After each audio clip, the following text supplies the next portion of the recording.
दोस्तों, जब जब महाभारत की बात की जाती है, अभिमन्यु का नाम महान योद्धाओं में अवश्य लिया जाता है, क्योंकि जिस उम्र में आज के युवाओं को ज्ञान नहीं होता, उस उम्र में अभिमन्यु ने महाभारत के अनेकों महारथियों के छक्के छुड़ा दिए थे। लेकिन अंत में भारी पराक्रम दिखाने के बावजूद अभिमन्यु वीर गति को प्राप्त हो गए। लेकिन सवाल यह है कि आखिर मरते हुए अभिमन्यु के कान में कर्ण ने क्या कहा था। ये जानने के लिए इस वीडियो को बिना स्किप किए एंड तक जरूर देखिएगा। लेकिन इससे पहले अभिमन्यु के बारे में कुछ अन्य बातें जान लेते हैं। दोस्तों, महाभारत का महायोद्धा अभिमन्यु, जिसने एक युद्ध में अकेले ही कौरवों की पूरी प्रधान सेना को घायल कर दिया था। इस योद्धा का जन्म और मृत्यु एक ऐसा रहस्य है जो लोक और परलोक के ऐसे भेद खोलता है जिन्हें जानकर कोई भी हैरान हो सकता है। इस असाधारण योद्धा का भगवान श्री कृष्ण का भांजा होना और महज 16 साल की उम्र में वीर गति को प्राप्त होना एक रहस्य है। दरअसल इनके जन्म से पहले ही इनके पिता ने इनकी मृत्यु की उम्र तय कर दी थी। अगर आप सोच रहे हैं कि अर्जुन ने ऐसा किया था तो आप गलत सोच रहे हैं, क्योंकि अर्जुन तो मात्र 16 वर्ष के लिए इनके पिता बने थे। इनके असली पिता यानी कि मूल पिता तो कोई और ही हैं, जिनके प्रेम की वजह से अभिमन्यु अल्पायु पैदा हुए थे। अभिमन्यु के बारे में एक ऐसी कथा है कि ये पूर्व जन्म में भगवान श्री कृष्ण के शत्रु थे, लेकिन इनका जन्म भगवान शिव के वरदान स्वरूप हुआ था। ऋषि शैशिरायण ने भगवान शिव से वरदान में एक ऐसा पुत्र प्राप्त किया था जिसे कोई पराजित नहीं कर सकता था। शैशिरायण ऋषि का ये पुत्र काल्यवन कहलाया। जरासंध के बहकावे में आकर काल्यवन ने मथुरा पर आक्रमण कर दिया। भगवान श्री कृष्ण ने चतुराई से काल्यवन को राजा मूच कुंद की गुफा में ले गए। काल्यवन ने सोए हुए राजा मूच कुंद को श्री कृष्ण समझकर जगा दिया। राजा मूच कुंद की नजर काल्यवन पर पड़ते ही वो जलकर भस्म हो गया, क्योंकि राजा मूच कुंद को वरदान प्राप्त था कि जो उसे नींद से जगाएगा वो भस्म हो जाएगा। ऐसे में दोस्तों, आइए अब जान लेते हैं कि कौन से थे वो शब्द जो कर्ण ने अभिमन्यु के कान में कहे। दोस्तों, ये पल था महाभारत के 13वें दिन का। कौरवों के सेनापति द्रोणाचार्य ने चक्रव्यूह की रचना की। चक्रव्यूह इतना शक्तिशाली होता है कि जो योद्धा एक बार इसमें फंस जाए उसका निकलना लगभग नामुमकिन था।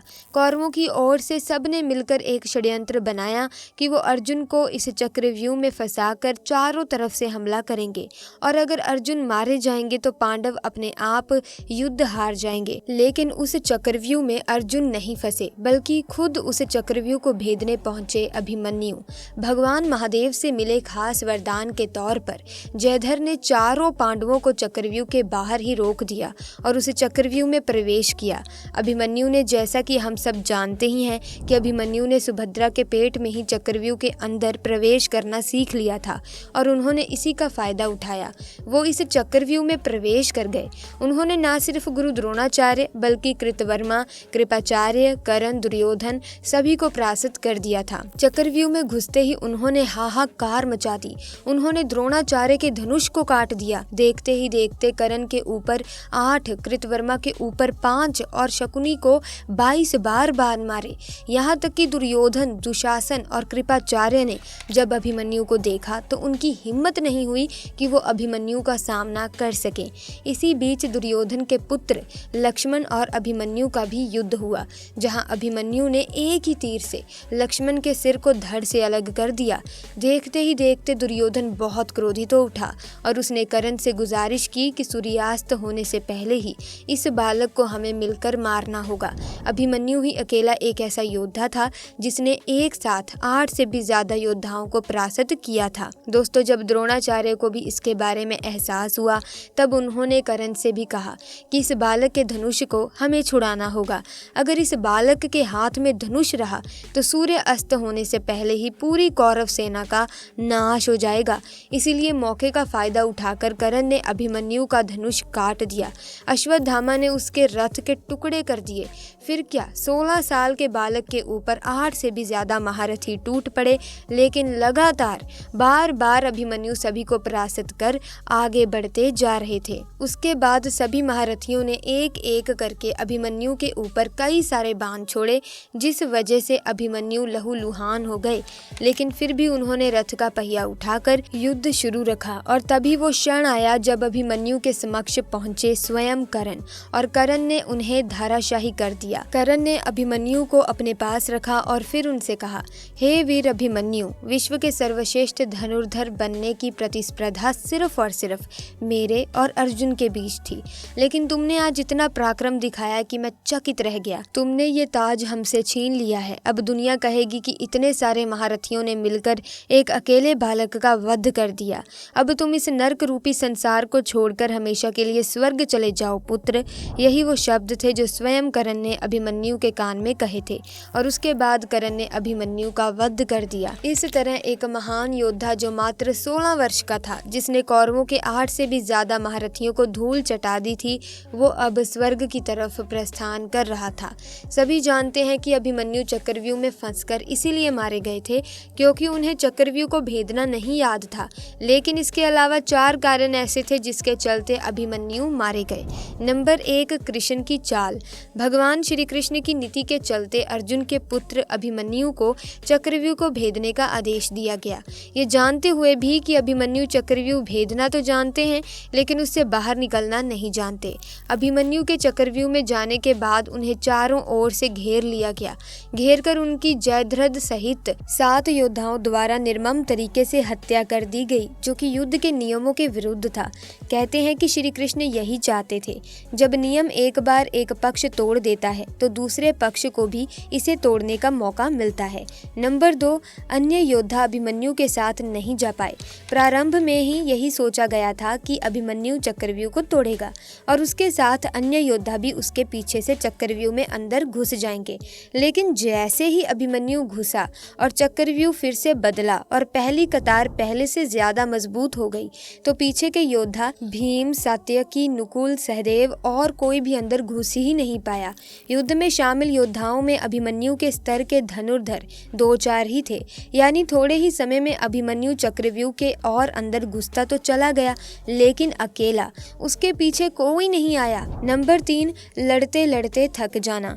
जैसे जैसे अभिमन्यु चक्रव्यूह के सेंटर में पहुंचते गए वैसे वैसे वहां खड़े योद्धाओं का घनत्व और योद्धाओं का कौशल उन्हें बढ़ा हुआ मिला, क्योंकि वे सभी योद्धा युद्ध नहीं कर रहे थे, बस खड़े थे। जबकि अभिमन्यु युद्ध करता हुआ सेंटर में पहुंचता है। वे जहां युद्ध और चक्रव्यूह रचना तोड़ने के कारण मानसिक और शारीरिक रूप से थके हुए थे, वहीं कौरव पक्ष के योद्धा तरोताजा थे। ऐसे में अभिमन्यु के पास चक्रव्यूह से निकलने का ज्ञान होता तो वे बच जाते, या उनके पीछे अन्य योद्धा भी उनका साथ देने के लिए आते तो वो भी बच जाते, लेकिन थकान के कारण वे अधिक जोश और होश से लड़ नहीं पाए। नंबर 4, युद्ध नियम के विरुद्ध हत्या। अर्जुन पुत्र अभिमन्यु चक्रव्यूह भेदने के लिए उसमें घुस गया। चक्रव्यूह में प्रवेश करने के बाद अभिमन्यु ने कुशलता पूर्वक चक्रव्यूह के 6 चरण भेद लिए। इस दौरान अभिमन्यु द्वारा दुर्योधन के पुत्र लक्ष्मण का वध किया गया। अपने पुत्र को मृत देख दुर्योधन के क्रोध की कोई सीमा न रही। तब कौरवों ने युद्ध के सारे नियम ताक में रख दिए। 6 चरण पार करने के बाद अभिमन्यु जैसे ही 7वें और आखिरी चरण पर पहुंचे तो उसे दुर्योधन, जयद्रथ आदि 7 महारथियों ने घेर लिया। अभिमन्यु फिर भी साहस पूर्वक उनसे लड़ते रहे। 7 ने मिलकर अभिमन्यु के रथ के घोड़े को मार दिया।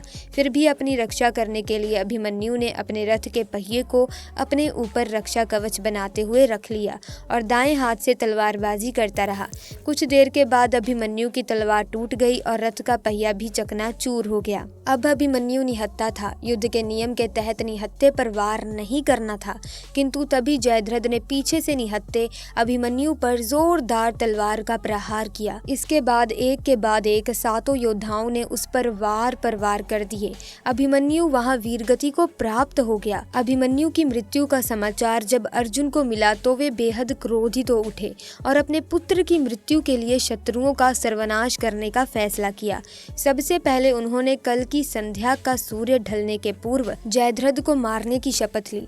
तो दोस्तों, इस प्रकार एक महान योद्धा वीर गति को प्राप्त हुए। अब आपका अभिमन्यु के बारे में क्या विचार है? आप क्या सोचते हैं? आप हमें अपने विचार कमेंट सेक्शन में जरूर बताना। इसी के साथ अगर ये वीडियो आपको अच्छी लगी है तो आप इस वीडियो को लाइक जरूर करें, शेयर करें, और अगर अभी तक चैनल को ही सब्सक्राइब नहीं किया है तो जल्दी से चैनल को सब्सक्राइब करके बेल आइकन को प्रेस करना ना भूलें, ताकि आने वाली नई वीडियोस की अपडेट आपको मिलती रहे। आपका बहुत बहुत धन्यवाद।